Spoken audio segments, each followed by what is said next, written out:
Hello, loyal listeners. Welcome to episode 2 of the OMGeek Podcast, a show about gaming and geekery for grown-ups in Southeast Asia.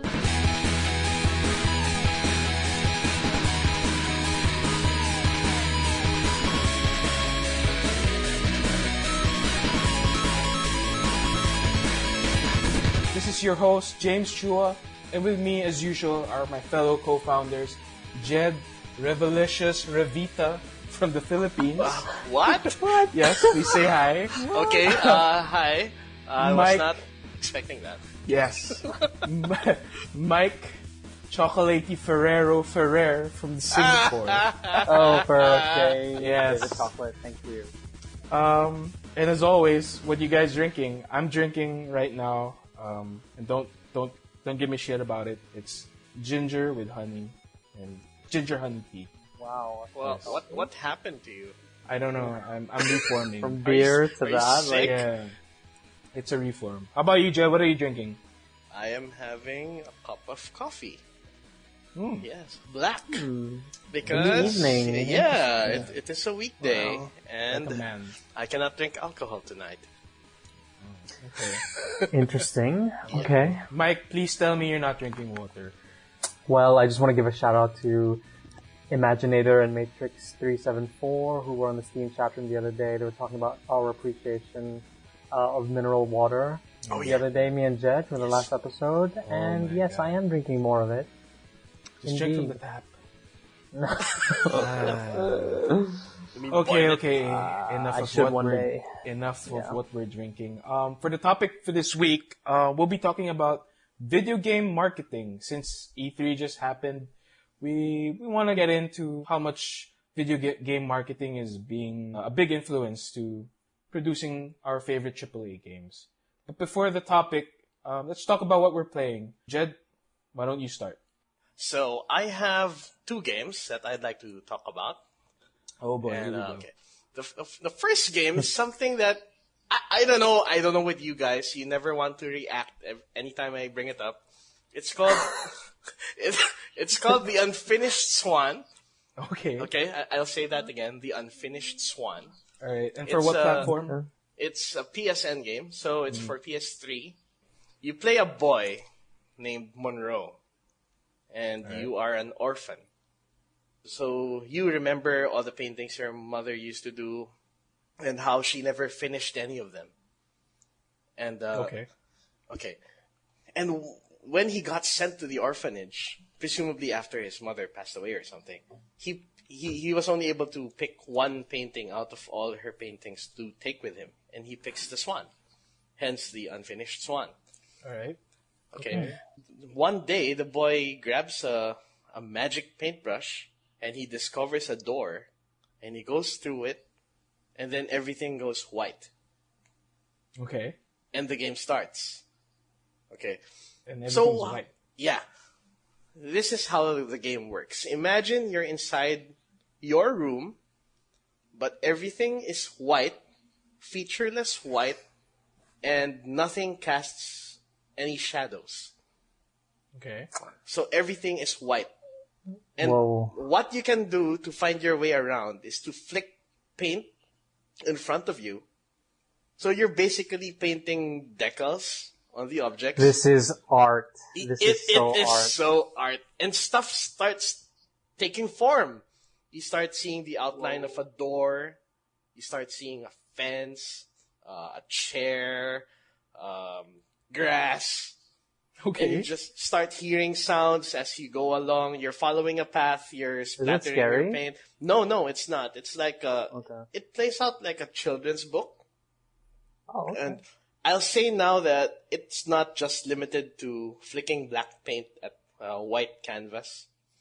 Stuff does happen after that. Like, okay, I'll talk about what happens soon after that. That the game gradually introduces shadows. So you still can't see anything, but you start seeing the shadows that the objects cast. And the effect is really cool. It's like, I'm not sure what kind of painting style it is. I think it's closest to, if you're familiar with Sin City, the graphic novels. Ooh, okay. yeah. That's Looks awesome. like that, yeah. Love that movie. High contrast, black Yeah, and white, yeah, Frank Miller art. Would it be considered as noir or No, no? It's not. yeah, it's not. I think the best descriptor for it would be storybook. Okay. It's really an artsy kind of game. You even find pages of a storybook scattered all over the place, and you get a voiceover telling the story of a king. And anyway, I'm not sure what the entire point of the game is at this point, but It sounds like it's got a very dreamlike quality. exactly, yeah, very dreamlike. It's almost like playing Myst without the stupid puzzles. So there's that same feeling of discovery and isolation. Anyway. You get to fight the shadows or No. There's no combat. oh okay. Yeah, you can only walk. Well, the game controls like a first-person shooter, except you shoot paint spatters in front of you. Okay. So you can walk and you can jump and you can call out where the boy goes, "Hello, anyone there?" He just goes like that. I don't know what that's for. Whoa. Probably just for effect. So I'm- yeah, I'm still waiting for the part that's fun. I have nothing to Oh. say. I have nothing to say to that. Ho ho. Oh, okay. But So how if, much is it? in Some PSN? people would find this fun, James. It's Alright. it's How much currently is on it, at sale on PSN. You can get it for I think $3.75. Oh, okay, that's not Which so is bad. yeah, pretty good price. I think. It's not bad. Yeah, So it's an indie game. Yeah, it's an indie game. Oh, yeah, I forgot to mention it was developed by Giant Sparrow. Okay. I think it started as a student project and it just Oh. ballooned out to something commercial. Interesting. Yeah, pretty So good. there's no PC port, no plans for a PC. I don't think so. I think they got sponsored in a way by Sony. No. That's why it's only on PSN. All right, good for them. Yeah, Ooh. good for them. All right, and I have another game I'd like to talk about, which is interestingly another student project. Oh, okay. It's called Craven Manor. Craven, with like a- yeah, Craven. Spider-Man Craven. Yeah, Craven the Craven Hunter, Manor. or Yeah, Craven Hunter. Yeah. or as Mike pointed out, as in Krav Maga. When you type it, that's what it looks like. Craven Krav Manor. Maga. Clearly. No. Don't mess with Krav Maga. This is another first-person game, and another game without any Is it combat. an Israeli game? I'm sorry. Yeah. No, No, it's because not. Krav Maga is Israeli, for those of you who are wondering. Uh-oh. Yeah, anyway. The closest, Anyway. the closest comparison I could make for this game is Amnesia. Okay, Okay. so it's Oh, first person. You're God. exploring an empty house. Is it scary? Yes. Dude, he just said amnesia. Yeah, What do you yeah, think? yeah. I would say it's scary. Okay. Nope. It's mostly walking around in abandoned bedrooms and wine cellars and libraries. And you're Um, hiding the- from a gonna- monster. Not gonna be Yeah, fun. you're kind Oh of my hiding from God. something, and there are parts where you get chased And while you have you're no weapons, right? Yeah, of course. you have no weapons. You're trying to solve a puzzle at the same time. This thing is chasing you. Okay. So yeah, something Why like do you that. like to torture yourself, Shed? Why? Why do you do this? I'm just kidding. I don't know.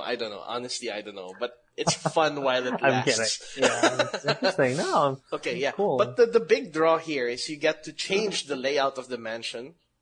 Because in the entrance hall, you see a small model of the mansion, and eventually while you're exploring the house, you see little models of the rooms, and you can attach them to the small entrance hall in the model. And once you go through the real doors that correspond to the ones in the model, you actually unlock these new rooms. And these actually figure into some puzzles. Like you have to get to a certain room, you have to arrange a bunch of rooms in such a way that the final door opens exactly where that room is. Holy shit, that So, sounds so yeah. hard. Yeah, it's pretty hard, and of course, shit happens along the way. Okay. But it's very intriguing, very atmospheric, and it's a nice change of pace. And it's running on Unreal 3. Oh, okay. So Yeah, I'm pretty assuming cool. this is on PC or PSN? Oh yeah, or- yeah, PC only. PC only. And Yeah, and it's free. You can free, go to alright. cravenmanor.com. You can try it out. I think. Even though if it's free, I'm not playing it. same Too here. scary for me. Yep. So I'm sad. those are the games I've been playing. All right, Mike, how about you? Interesting. Okay, so I've been playing about 3 games. First one, I kind of talked about it last week already. Red Orchestra 2 Rising Storm, Oh yeah. which is the World War II first-person shooter game. Banzai, yes. Banzai, the game. Based on the Pacific War. So I don't think I'm going to go too much into that. In fact, I might just skip that. And for those of you guys who want to hear about my impressions on it, maybe just check out last week's or 2 weeks ago when we had that episode. So I will talk about the other game we've been playing. Actually, the 3 of us have been playing called War Game Air-Land Battle. Oh no. Which is a fun and interesting game. It but is. very tough. Extremely Very difficult. tough. I like your comparison. It's the Arma of RTS games. Yes. So I did mention sold that me an Arma. in the, of course. So I did mention that. So those of you who are planning to or have listened to the Staring at Streams podcast, I do talk about this. So, do check them out. But yeah, just to give you guys a quick overview of what War Game Air-Land Battle is all about. It's an RTS game based on the Cold War genre type thing. So it pits the Western Europeans or NATO and the Americans against the Warsaw Pact, which is the Soviet Union-led alliance. So Europe, Western Europe is the main battleground, and it's fought in conventional warfare. So you have aircraft, fixed wing, rotary wing, land, all the good stuff in a typical, battlefield situation. So that's interesting. Those of you who enjoy military games or strategy games will definitely need to look into this. It's extremely fun if you're into the whole simulation and wargaming type stuff. So you can zoom in, zoom out, and actually see a lot of what's going on in the battles. It's very hard though. I mean, it is the Arma of RTS games because you have to be very calculating when you move your troops around, and you really have to plan your strategies and your tactics. And even I would say the easy AI is very hard. So we actually had Rifleman 13, community member of ours. Thank you, Rifleman. Very good at this game. Thank you so much for carrying us to the finish line. We had to ride on Rifleman's expertise. We really did. So there was 4 of us essentially against 1 AI, and we still kind of struggled. It took us about half an hour or so to take him down. The developers have no right calling that AI easy. Yeah, that was... I don't know what was going on. So how's hard gonna be? It's gonna fucking kick our butts. Yeah, it's insane. I don't ever want to try that. I do want to try the 10 versus 10 though. So this game does have that kind of multiplayer element where you can play against people and have large groups. So I think that's going to be interesting. So I'm thinking 10 versus 10 would be interesting as well because you probably don't have to focus too much on all the logistical stuff.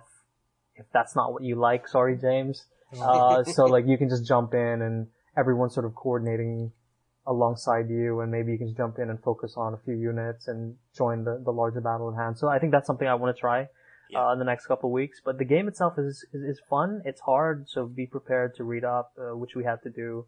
I think the tough part about the game is the fact that you have to take into account the operational and logistics of your military, of your ground forces and your air forces. So that means fuel has to be taken into account, and ammunition. Because once the battle starts, you expend everything really quickly.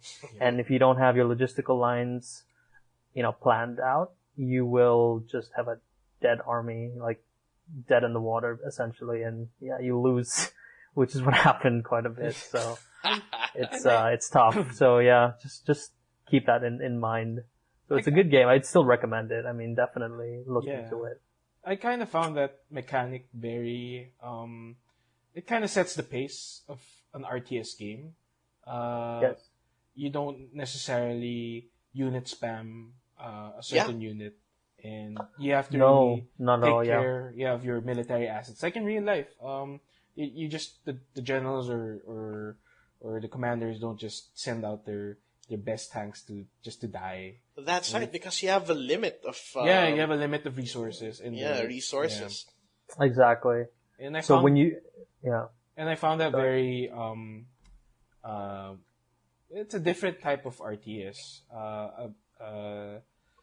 I would almost say not as stressful as like the Command and Conquer series or even the StarCraft. Yeah. Yeah. It's not as fast paced. Very different. Yeah, different animals completely. Yeah. And I think just to add to that, when you are engaged in a battle, it's again kind of like a simulation or a real war game, because once you've committed your forces to attack another enemy unit, they sort of engage, and this is either aircraft or your ground troops. When they start engaging, it's all hands off. It's up to them already. That's right. Yeah, and they expend their ammunition really quickly. The battle is over in a split second, and that's it. And if you didn't do it right, if you didn't plan correctly, or you didn't, find the high ground, or you didn't move your reinforcements in the right way, it's over. You're done. So it's very unforgiving. Yeah, especially if you get. But if you get it right, it's very rewarding, and you're like, this is awesome. It makes you feel smart if you actually think of taking advantage of the terrain and moving your units right, positioning them correctly. Very rewarding in that respect. Yeah. Absolutely. So I would recommend this. It's a PC only game. The graphics are gorgeous. Yeah.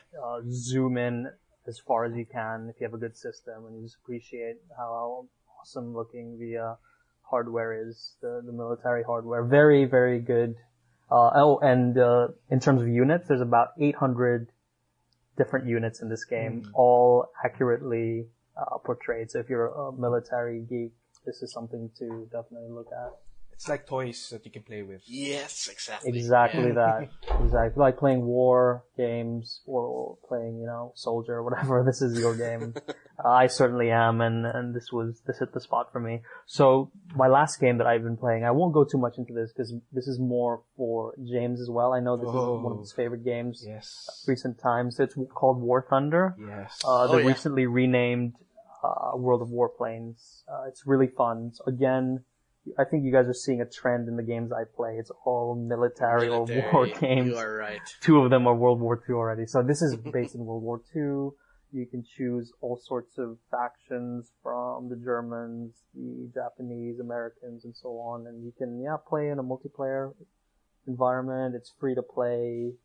And it's really fun. So I'll let James get into more detail on that. Okay. But those are my games. Really fun. Nice.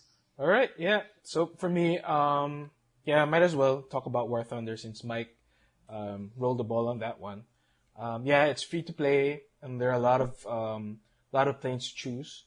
It covers World War II until early parts of the Korean War. So at the end of the tier, you get to fly some jets, which is cool. Also, you get jets. Yeah, you get jets. The MiGs, the F4 Phantoms. Right. Yeah, I'm looking forward to that. There's an F4 in the game? I think so. Yeah, I didn't know that. And even the Germans, they they also have that experimental jet fighter which was used at the tail end of the war, the ME-262. 262. Yeah, yes, you can also fly that.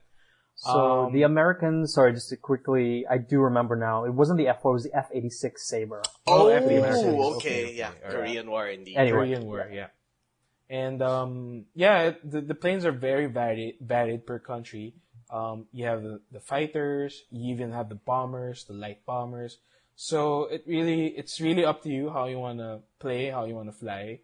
And what's interesting is that each country also, like the tier 2 planes of America is really different from tier 2 planes of Germany and the Soviet Union and Japan. And it's like they have their own characteristics. Like the Americans are good for, they call it boom and zooming. Boom and zoom. Yeah, boom and zoom. And it's basically you just dive and really try to hit something and zoom away. And nice. Yeah, and you really have to play like that. And I noticed when I was trying to figure out what the fuck, this American planes suck. They're just really fast and they don't do anything. And then I figured out, all right, that's how you have to fly it. And I took a greater appreciation on flying the plane and knowing its quirks, and it was really cool. I'm really addicted, as Jed and Mike knows. I've been playing it Yeah, we've noticed. over the weekend, and it's really great. It's free to play, not pay to win. Although you can buy a premium account, but it's really not needed. I haven't. I guess on the higher tiers, you really feel the cost for flying per plane and like repairing it and restocking it with ammunition. But so far, I'm tier 4, tier 5, and the cost to fly is not yet that bad. Are you planning to drop some money on this, James? Since you've been playing it so much. Yeah, I was thinking of doing like a week's worth of being a premium account, because you get really boatloads of XP after every round. And how much is that? I have to check, but it isn't that expensive when I checked the last. I was like really considering it. And yeah, you guys want to fly with us, just let us know. And that would be fun. Yeah, get a squadron going, guys, please. It's always best with let us know. With friends to play with. You'll have those Top Gun moments. You can always be my wingman anytime. Yeah! You can be my wingman, Goose. Man. Yeah, so besides War Thunder... without the volleyball. Yeah, without the volleyball. No volleyball in this game, No balls. No balls. No balls. This game has no balls. Anyways. Moving on. I've also been playing Conclave, which I've written about for our blog on OMGeek.net. Not the Pope. It's not voting for a Pope. There is a new Pope, so no need for Conclave. No need for a Conclave, yeah. Yeah. Conclave is actually a browser game. It's also free to play, as you've noticed on my blog post if you read it. But I want to talk about it some more because it's really good. I've been playing it with Exodus, Jed, and our friend Jayvee from abugdlife.com, which I hope he'll be catching up with our recording tonight. Again, it's free to play, it's browser based. It's a tabletop RPG online game, and it really is. It feels like a tabletop RPG game. It kind of feels like Summoner Wars, which Jed let me play before. Oh, right. The card game. The card game, Summoner Wars. But it's really streamlined, really simplified. If you understand any RPG game, you'll get into this really quick. It's turn-based, asynchronous, so you can form a party of 4 and just do your moves. Each of you does your move, and you'll just wait until the next move happens. So the pace is really chill. You get an email once the next move is up, so you can do your move again. So it's best really actually playing it at work, since it's browser based. Yeah. And you get an email, and just sneak in a few moves, few rounds. Yes, guys, play at work. Play games work, while you're in the office. Hey, it's always a good thing. That's what we recommend. It's not gonna kill your productivity. We got them fired. No. Oh no! Yeah. Please don't blame us if you get fired for playing Conclave. Blame James. Well, I allow it in the office, so whatever. What? Yeah, I don't know. Yeah, but I hope my dad's not listening. Anyways. Yeah, Conclave, play it. It's by these guys from 10 by 10 Room. It's originally a Kickstarter which was successfully funded, and you can actually pay for extra quests or extra campaign, which is like 13 or 15 quests worth, and but you I really think it's worth it. Yeah, the experience so far. Yeah. Yeah, cool. I should join you guys. I know I haven't been, we should make another party and let's play. The last encounter that we had was really tense because the enemies were like really strong and we almost died, but with some good coordination and teamwork. There were 4 of us, and 3 of us came out of it with like only 1 more hit left in us. Yeah. We were all in the red, except for 1 guy. And we almost died. And it's really tense. Really exciting. Yeah. Exciting. I don't know. The graphics, and there's not much animation and graphics because, they really wanted to get that tabletop feel. But looks like a board game, actually. It looks like a board game. Yeah, online board game. And if you guys don't have time to like get together with your real life friends and play some board games, this is the best alternative to do. Yeah, this is one of those ideas that you get to thinking that why hasn't anyone thought about doing something exactly. like this, right? It feels so natural. It is, yes. And it's an original idea. Obviously, the genre is not that original, but it really feels a genuine product, genuine game that I can't stop playing. Yeah, it's great. And I guess that's it for me for what I've been playing. And well, E3 just happened, and the madness. The madness. And we won't really talk about E3 topics because we actually guested on Staring at Screens, the Staring at Screens podcast, Singaporean podcast that we all love. Yes. Watch out for episode 32 of Staring at Screens podcast. We talk about at length on E3 and about the Xbox One, the PS4, and of course the Xbone and the games that we're looking forward to after the E3 presentation. So yeah, just listen to them, please. They're really a great bunch. Subscribe to them. You won't regret it. Yeah, I mean, we didn't want to go and repeat ourselves about E3, and because we did talk in length about that, and there's a lot of stuff there in that episode. So yeah, just check that out for our thoughts on E3. Yep. All right. With that, before we go into the topic, let's do a quick break. Welcome back, everyone. Thanks for joining us. And yeah, good news, everybody. Jayvee from abuglife.com was able to make it. Please say hello, Jayvee. Hey, guys.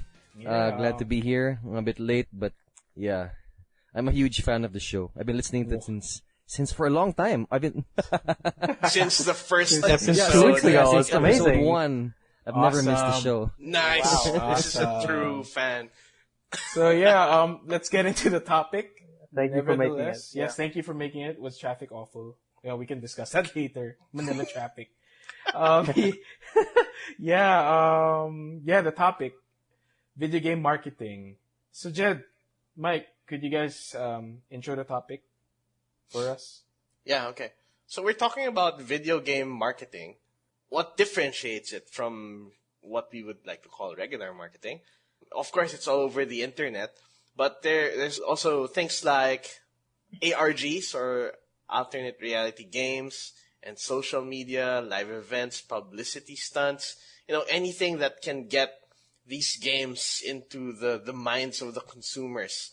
And we've seen these publishers, these advertisers do crazy things every year just to get the word out. And ARGs. When was the last major ARG of Valve and Steam?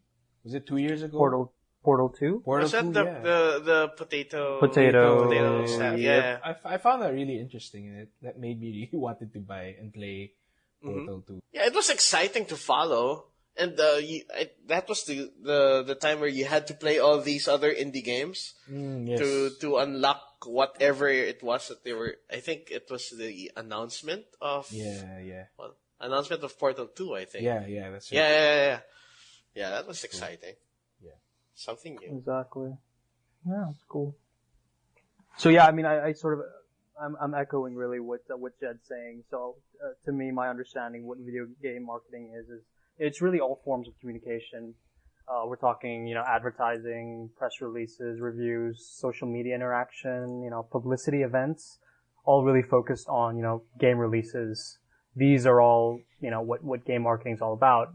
In fact, we're just a couple of days after the gaming event of the year, which is E3, as everyone knows by now. So, I mean, that's really where all the marketing budgets and funds really go to for the year ahead. And again, this year was a huge year for games marketing because not only were they marketing, AAA titles in E3, but obviously the new generation of consoles. So yeah, it's a big year for games marketing.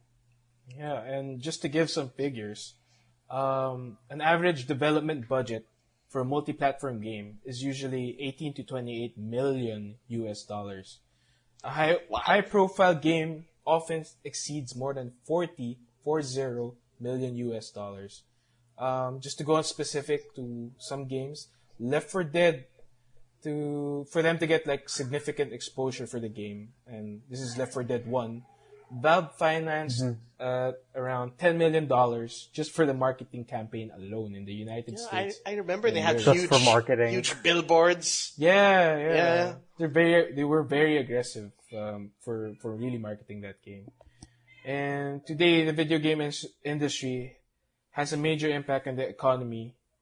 Call of Duty Black Ops, which sold about 650 million in the States.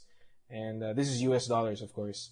And an average... In just 5 days. Yeah, in just 5 days. Yes, that's right. I heard it's like up to 3. days. I think it's about 3 billion, a few billion now. Jesus Christ. It's insane. Yeah, and I read somewhere that The Last of Us sold 1.3 million copies over the weekend, which was more than Superman. Man of Steel. Man of Steel, yeah. Yeah. So did that break any records? I don't think so, but it was kind of notable because Still significant. Significant because it trumped a summer movie flick and a really big summer movie flick, which is Superman. Yeah. And it's also an exclusive, unlike Call of Duty, where you can get it in many platforms. Right. Yeah. That's a good point. It's 1.4 million PlayStation 4 owners, PlayStation 3 owners. Sorry. Yeah. Oh my God. Yeah. And and the average game player for, well, at least for the US, it's around 30 years old, 30, and they've been gaming for about 13 years, which is, I guess that's us, guys. That's not just in the US, but that's just that's us right now. We fall exactly into the average for gamers today. The gamers. Yes, we are the statistic. We are the statistic. How does it feel? And we have the money actually now. Yeah, we have the money. Games. Yeah. Yeah, we don't have to beg from our parents, you know. No. Now for me, it's look at me now, Mom. No, now it's buy any game I want. When you're married, it's begging your wife. Well, if you can play that game. There you go. If you can buy that game, Can you explain the importance of why you need this game to your wife? It's hard, I tell you. I don't know if JV's facing that same problem. My one piece of advice is to buy it digitally, so there's no physical box. Oh, exactly. But very wise. Exactly what James does. If your wife is smart enough to check your smartphone and read the emails, because there's always that that encryption. Confirmation purchase. So my wife always checks my phone to see if I bought a game without. I hear there's an app for that, James. I should look into that. Anyways, guys, moving on.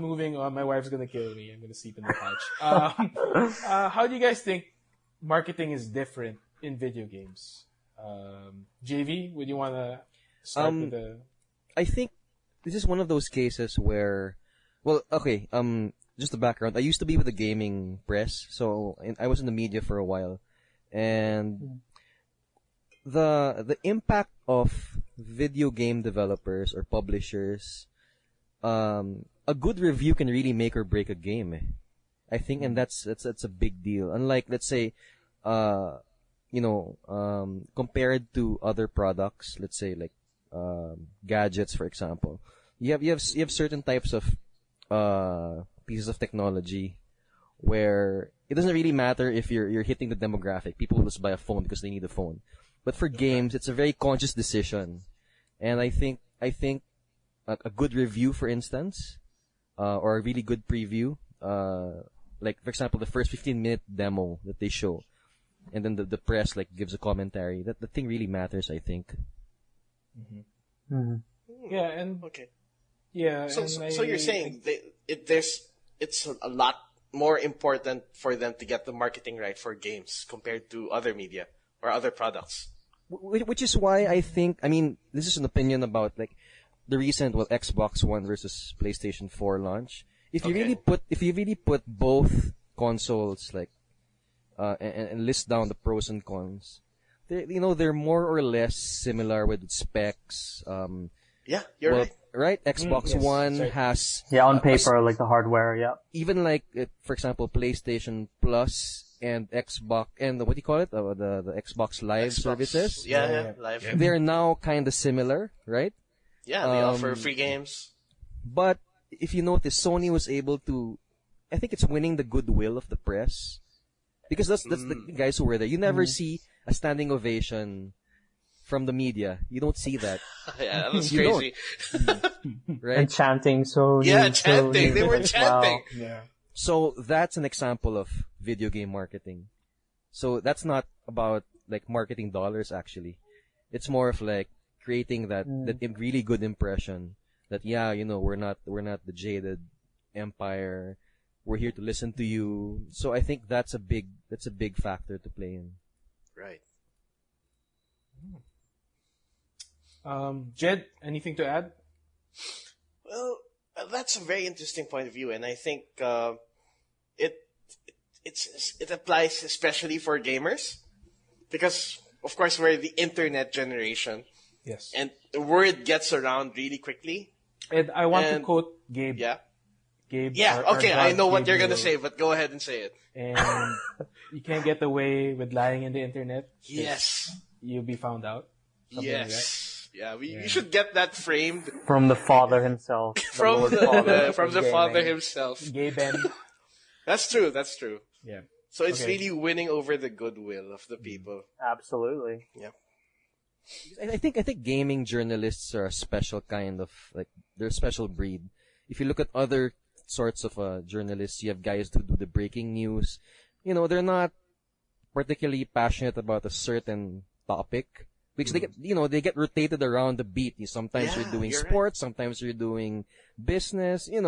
But to be a games journalist, I think that's something else because you really have to have been a gamer at some point in your life, and to write a review and look at the history of, like, for example, a certain studio or a certain publisher. I think it takes a certain kind of gamer acumen, and a lot of the gaming really started out in the late 70s and 80s, which is basically our age, right? So Yes. now we're the guys who are like, we know how it all started. Since Pong, since, the Atari. And we're actually the ones providing, I guess, the best insight because we were there.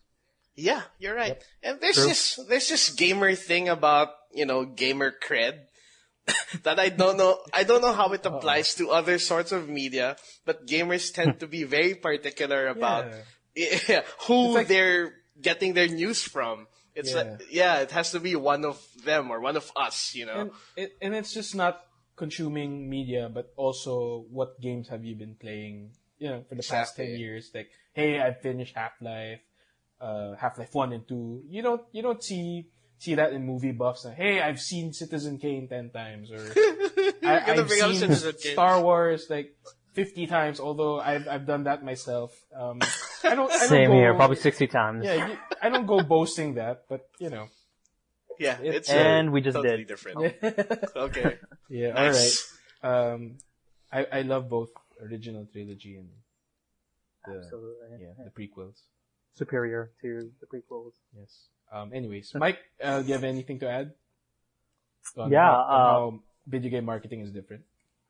Right. So I really appreciate what you guys are talking about, talking about game marketing from the journalist side. But I want to sort of look at video games marketing from the developer side. And, traditional game marketing, I think, has been, very male oriented. That's right. And I think some would argue, and this could be controversial, but a lot of people would say it tends to sexualize women and focus on, dominant male archetypes, for the protagonists, especially the older games, maybe in the 80s or 90s. Yeah. So I'd say, that's one way that you could differentiate, marketing to video games marketing is this kind of happens consistently, especially for big budget releases. Some might claim that it is sexist at times or degrading, maybe objectifying women as well. Recent example would be, I think, Dead Island. The new one had some like half naked chick. I don't know if you can call that a bust. Like, statue or something. Yeah. Zombie bust. A torso.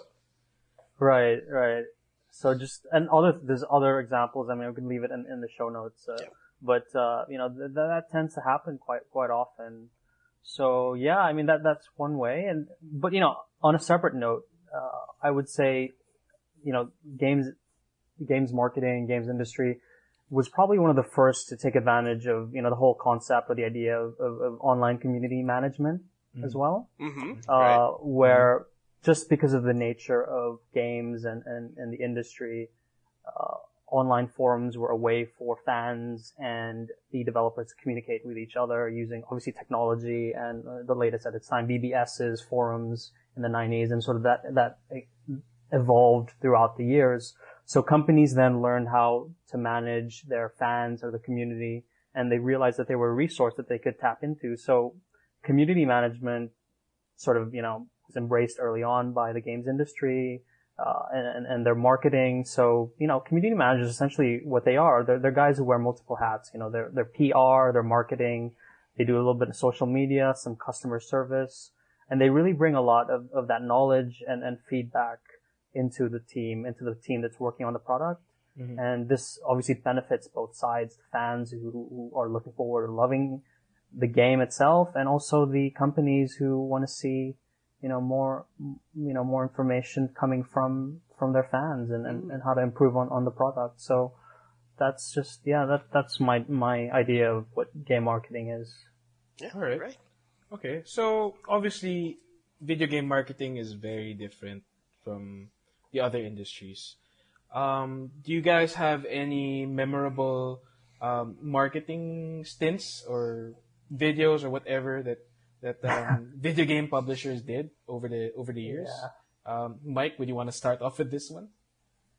Yeah, definitely. So one of the things that really stuck out, and this is from 1999, just for reference, and it's still in my head. Okay, that's how. That's like 1,000 awesome. years ago. 1,001 years ago, exactly. Oh It's so long ago, so old.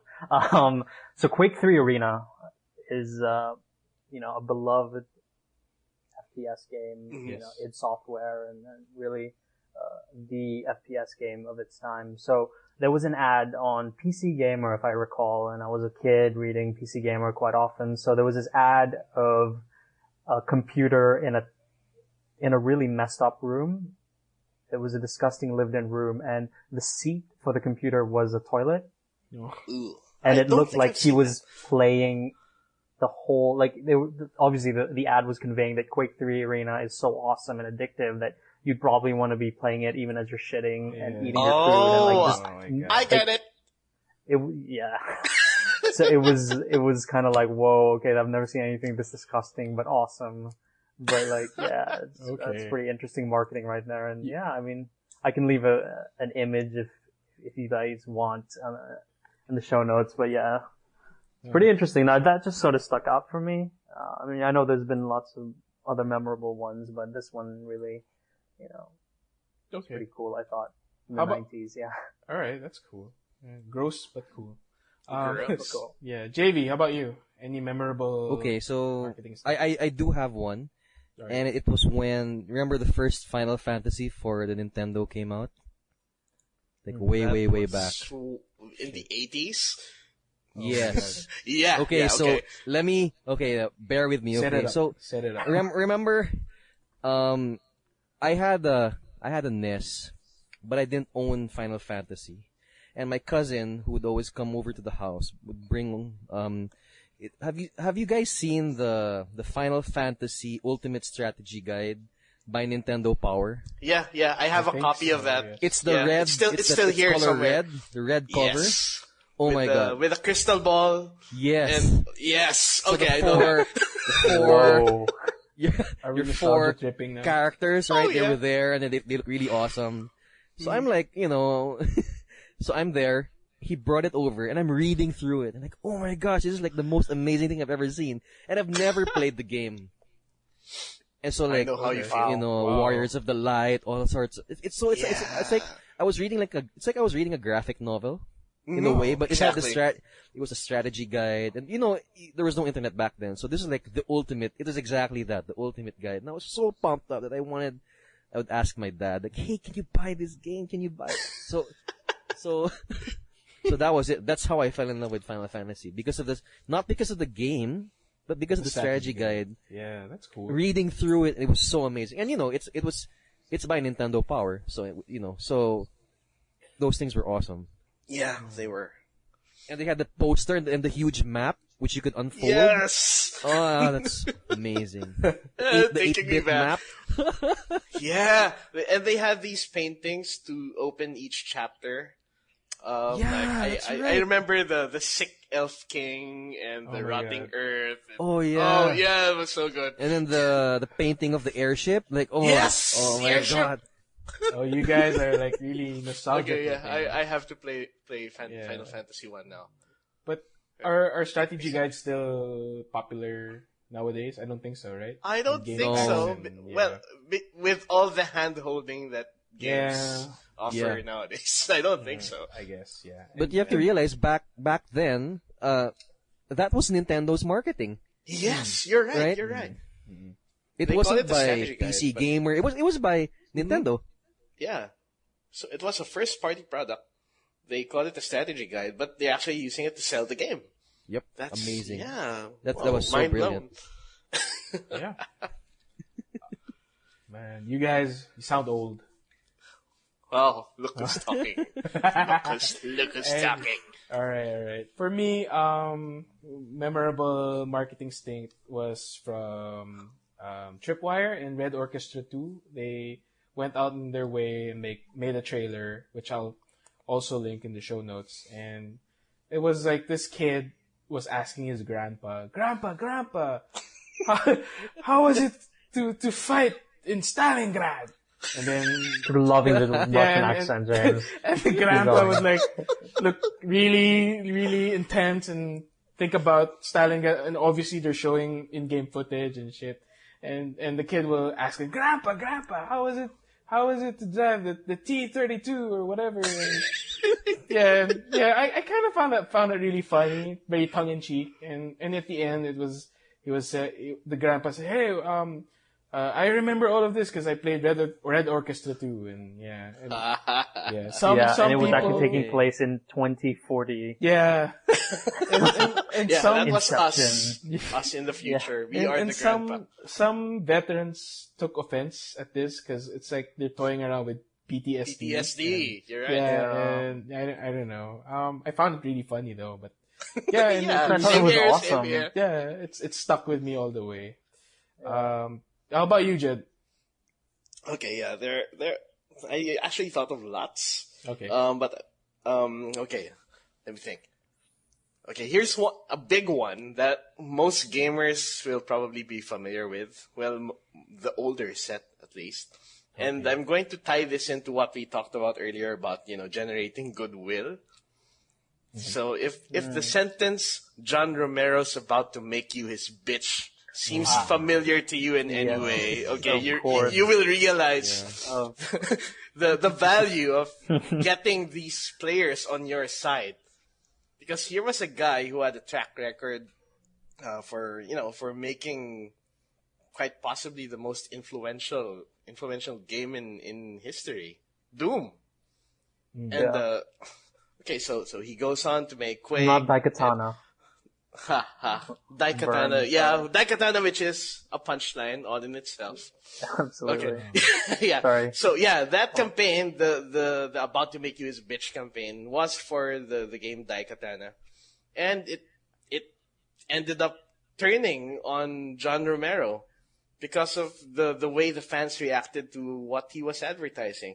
The way the people reacted was like, why is this guy acting so arrogantly towards us when it seems like he has nothing to show for what he's bragging about? And that got the people angry against him. So basically, he turned the whole mob against him. And even before the game came out, and the game was delayed multiple times, people had already judged the game. And it didn't help that the game itself was really not that good. But yeah, that's what comes to mind immediately when I think of memorable marketing. So it's a negative. Yeah, it's negative. It's easier to think of negative marketing. I guess. Unfortunately. Yeah. So we've talked about different kinds of forms of marketing, from strategy guides and John Romero calling you a bitch. Yeah, we have to find scans and put them in the show notes for the strategy guide. Yes. And playing games in the bathroom. And playing games in the bathroom. And PTSD. PTSD. Yeah, so how do you guys think the video game marketing has been evolving? Is it evolving like into something different or something really bad? What do you think, JV? Well, I've actually have you seen the box art for Beyond Two Souls? No, Not yet. yet. Okay. Yet. Now here's the thing. If it's Have a look. it's the game by Quantic Dream, the guys who made Heavy Rain. Oh, Yep. PS3. Yep. Is this the Android game? Like, Yeah. I mean, the- it's the- for the This is the Ellen page. yes. Yeah, okay.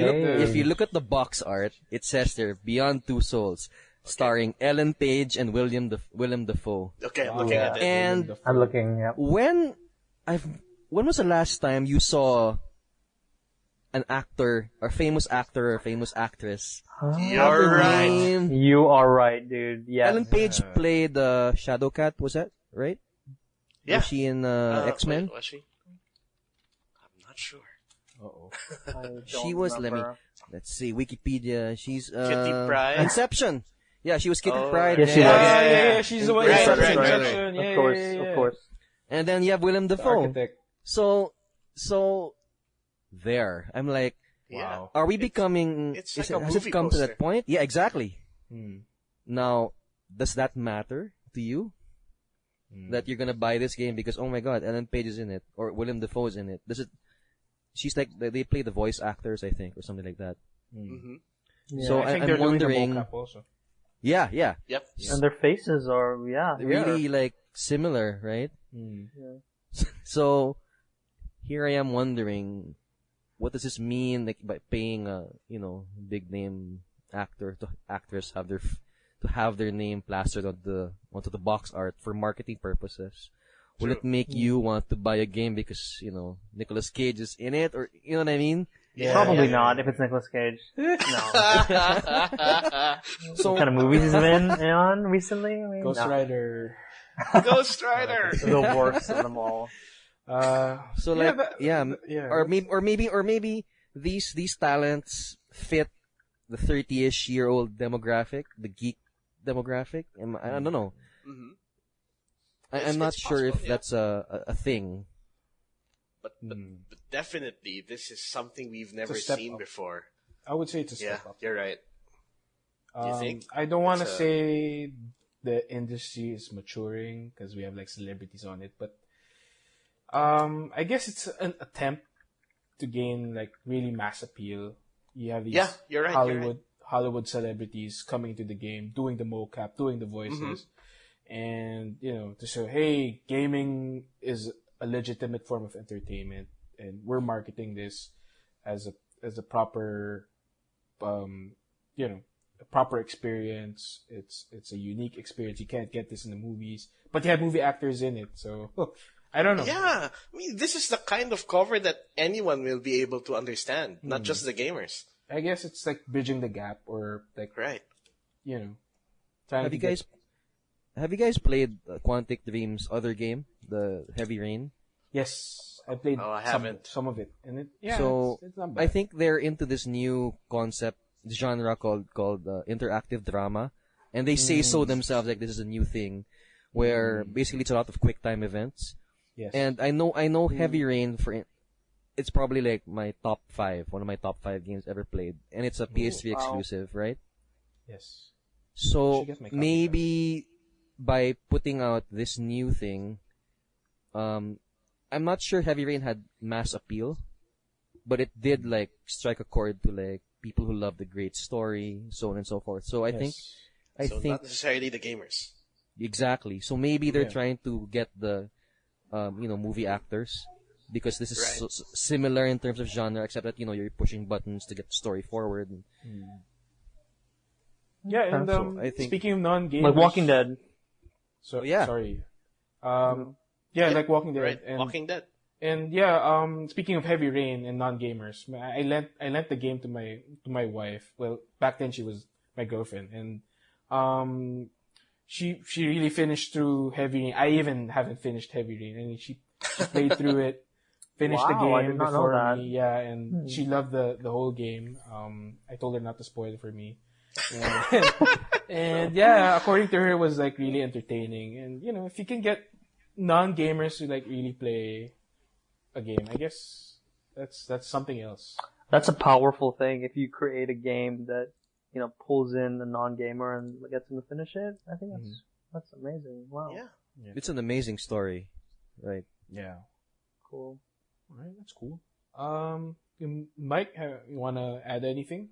Yeah, I mean, so looking at game marketing, I mean, we're seeing a lot of Kickstarter and Indiegogo projects that are trying to get funded. Yes. So that's sort of an avenue that developers are kind of, you know, examining and trying to get people interested in their games.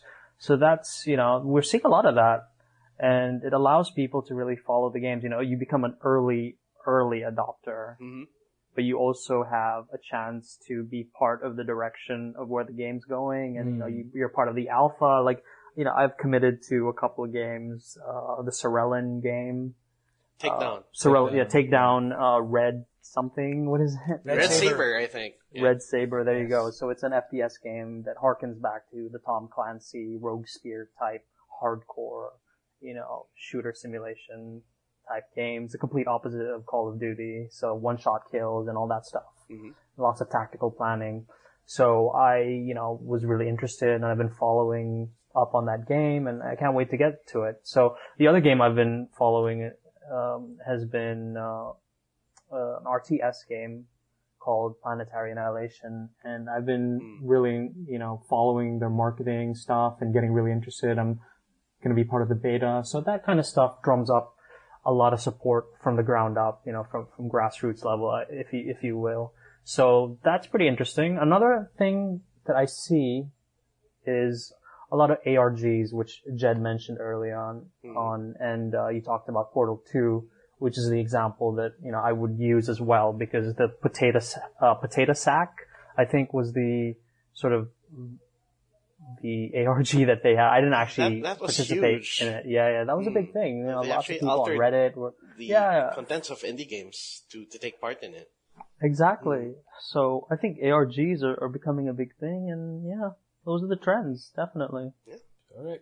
How about you, Jed? Really quick before we end. I'll just back up everything that everyone has already said. That all these new things have been coming out lately, so definitely the marketing for games has been becoming more and more creative, and of course the budget is becoming bigger. If you will remember that that thing they did with Mass Effect 3, where they put a copy of the game on a weather balloon or something and sent it to space, and Awesome. and whoever finds it when the balloon lands, okay, you have a copy of the game. Stuff like that. The box gets damaged. Did someone or actually win whatever. it? I don't know. I don't know if anyone actually Probably landed in China or something. Yeah, or maybe in the ocean or something. I don't know. Antarctica or some. It got a bit press though when it was still fresh. Marketing. So yeah, there's that, and also they've seen how gamers like to how gamers appreciate like premium stuff. Like we've been seeing collector's editions and re-releases of old games. I know someone who likes buying collector's edge stuff. I know that guy. Yes. And I hope he'll be listening. Yeah. So we've seen that people are willing to rebuy their old games just for the sake of nostalgia. Mm-hmm. And the publishers, the game developers are capitalizing on that. So we've been seeing these HD re-releases. Yep. In right now. So for a minimum of effort, you can turn in quite a bit of profit just to, tweak the game a bit, re-release it, sell it for $10-15. Has this technique been effective for you personally, Jed? The HD re-releases. Have you caught that bug of nostalgia? I think you did. Kind of, yeah. Okay. So yeah, I bought some old games. Let's not get into that. Yeah, all that's right. a whole other show, I guess. Okay. But yes. Okay. Before we go to listener mail, hooray, we have listener mail. Let's take a quick break.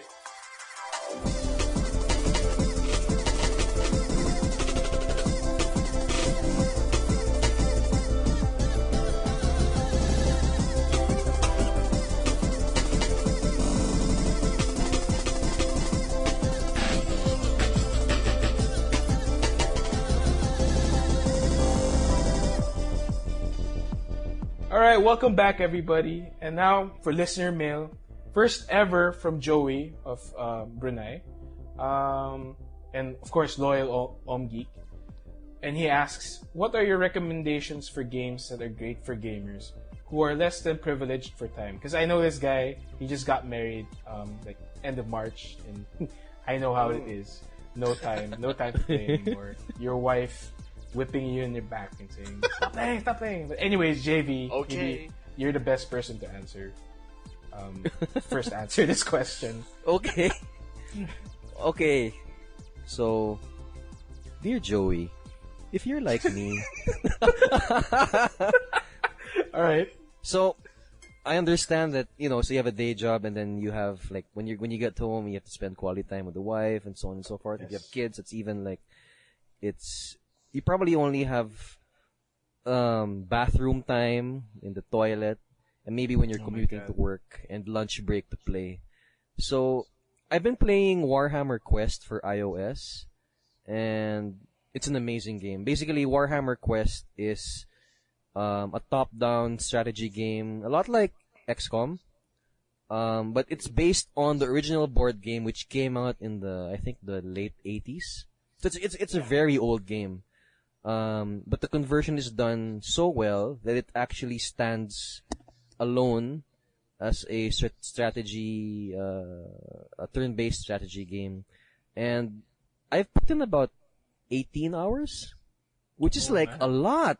Yeah, it's crazy. And the game came out like 2 weeks ago. Wow. And I've only been playing it, in those moments where you have like, oh my gosh, the bathroom is like your mini apartment away from everything. Oh my god. Yeah. Because no one really disturbs you there. Yes. So sometimes I've spent like an hour, finishing Just missions. And then those few minutes before you sleep, so Right. I play it on the iPad.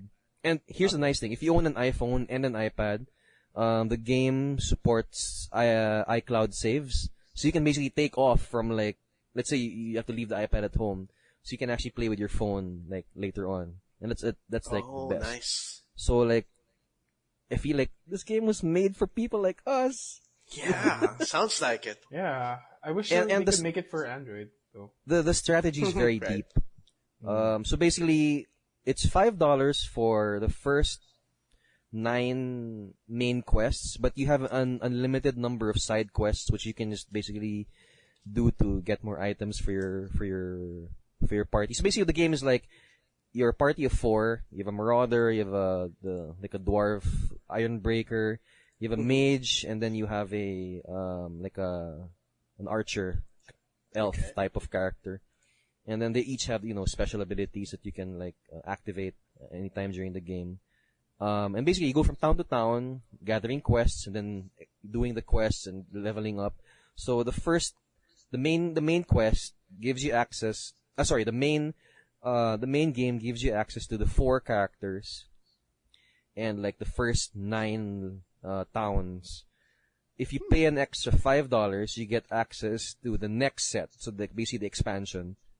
So you get more characters? No, you get Oh, more. You get towns to more. explore? Yeah, more towns to explore and more enemies to fight. Oh, Then more types of quests. Now the thing I don't like about it though is you have to pay an extra $3 if you want to unlock a character. So basically there are 3 extra characters: the Troll Slayer, the Warrior Priest, and this other character which I forgot. And basically they sound really badass, but like Whoa. you have to actually pay. So basically, you're gonna be spending a total of about $20 if you want to unlock everything. But me, I just spent $10 just to get the expansion. But I mean, I'm 20 hours in, and it's not so bad. worth it. Still It's not so bad, worth yeah. it. So if you're married, grab this game. And if you have to pause the game or leave at any time, it's just like any iOS game. You can just press the main menu and then you're out. oh. It saves the Cool. state also. So if Great. you're in the middle of a dungeon, it's fine. Okay. And you can like pick it up after. Yeah, Whatever after you're like doing. you have to wash the dishes or put the baby to sleep. Talk to your Well, wife. I play while carrying my 6-month-old. Oh. So yeah, and he watches me sometimes when I play. So yeah, gamer in the yes. making. Yes. It calms him for some strange reason. Yes. Like watching. Very good. Okay, gamer in the making indeed. Yes. That is another topic. Yeah. Totally different topic. Yeah. Mhm. All right. Cool. For me, it like I was saying, Conclave. It's free to play. You can play it on any platform, be it your phone, your browser. You can play it at work if you can. And yeah, any device with an internet connection, just go to the URL and get to play. And if you want to play Joey, let us know. We'll hook you up. We'll form a party. Yeah. And to any other listeners, if you guys want to play, of course, we're open to playing with you guys. Jed, how about you? Any games to recommend? Do you like pinball, Joey? Oh my God, Yeah. pinball. We talked about this last episode. Yeah, I remember, and I hope you like pinball, Joey, because there's a good pinball game that's Called Pinball out on Arcade. Android, iOS, Vita, Xbox Live, and PSN. So whatever you have, you can play this game. And if you're on PS Plus, you get it for free. It's called Pinball Arcade. It's interesting because it actually features real life pinball tables recreated in detail, down to the lights and the sounds. Okay. Yeah, the physics are really good, and of course everyone knows how to play pinball, and you can like sit down and be done with it in 10 minutes. So yeah, I hope you like pinball, because you'd be missing out if you don't play this game. Okay. And for Mike, Yeah, so I do have one. I know Joey is a bit of a PC gamer as well. So I would recommend Rising Storm. Oh, yeah, we should So- play together. Rising Storm. Yeah, so Bacha! I mean, me and the guys play. So Jed, James, I mean, we play quite often, Yeah. once in a while actually. So It's- it's a good yeah. game. It's if you're into World War II or FPS games, I think for a 20-30 minute session, that's something that you can squeeze in, and yeah, it's a pretty fun game. Check out the videos that I posted, I think, like a trailer some weeks back. So, but it's a good game. So it's one of those games where you can jump in, jump out. There's different classes. You have snipers, the usual FPS fare. But yeah, 20-30 minute sessions. I've been able to pull them off with James. We're pressed for time as well. So, it works out. Yeah. Okay. All right. Okay. So I guess that's the show. But yeah, Jayvee, please tell our listeners about your blog and the contents. Oh, where they can okay. find it. Well, I blog at buglife.com about games, technology, all that stuff. But it's mostly based here in the Philippines. And I'm the publisher of a website called 8list.ph. And I think, James, you've written for 8list before. Yes. The married eight Yeah, I remember that. things that you can do if you're married. Very and you're useful list. Yep. Yeah. Has Joey seen that list? Yeah, we should link it in the show notes. All right. Yeah, it's the good Yeah, things. all around. right. Yeah. And yeah, you're really into diving also, right, JV? I've seen some of your Oh, photos. yeah. Yeah, it's cool. I wish I could dive. I'm a scuba diver and underwater photographer by hobby. Cool. It's cool. I saw some of your gear. It's really interesting.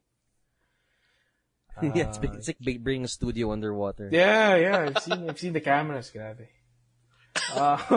Yeah. So I guess I do want to mention. I just Okay. remembered. Alright. OMGeek was on 8list as well last year in 2012. The top 8 games, I think. Yes. Oh, yeah. Oh, You're right. Yeah. Oh, yeah. That's right. Yeah. I remember that. Yes. So should- guys, yeah. check it out, listeners.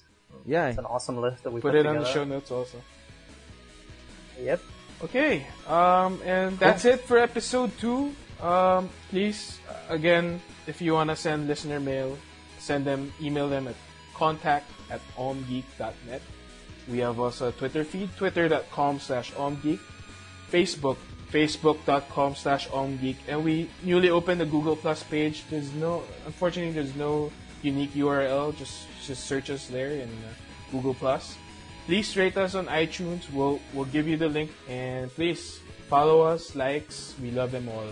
Yes. And yeah, JV, I hope you can guest again. I hope this can be a regular Sure. thing. Yeah.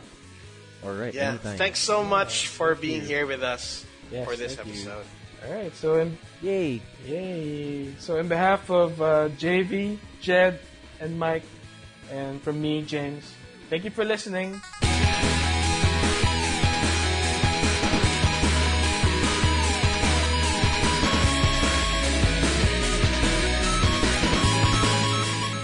Break. You know what's cool? When you were calling, my phone and my tablet were going off. Yeah, and they're both in front of me. Yeah, they're both in front of me, and they just like simultaneously went on. And James's face just pops up on my phone and tablet. So he's calling. He's like, "This is technology. I love it."